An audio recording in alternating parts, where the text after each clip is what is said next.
হযরত আদম আলাইহিস সালাম ছিলেন আল্লাহর প্রথম সৃষ্টি মানুষ।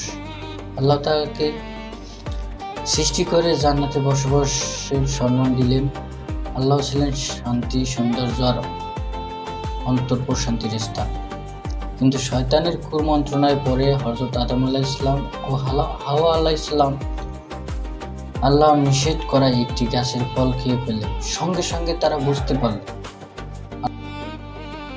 তারা ভুল করেছে। এই মুহূর্তটি ছিল মানব জাতির ইতিহাসের সবচেয়ে গুরুত্বপূর্ণ এক শিক্ষা।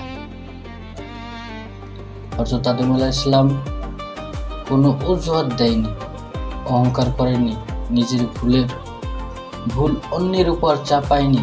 তিনি মাথা নত করে কাঁদতে কাঁদতে আল্লাহর কাছে বললেন, হে আমাদের রক্ষী, তুমি যদি আমাদের ক্ষমা না করো এবং আমাদের প্রতি দয়া না করো, তবে আমরা অবশ্যই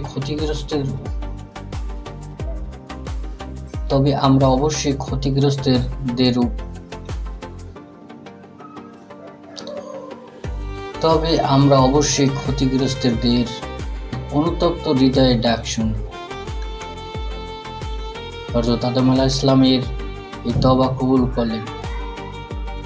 এটা ছিল সবচেয়ে সুন্দর ঘটনা, কারণ এখান থেকে মানুষ শিখল ভুল হলে ক্ষমা চাইতে হয়, অহংকার নাই, নম্রতায় আল্লাহর প্রিয়।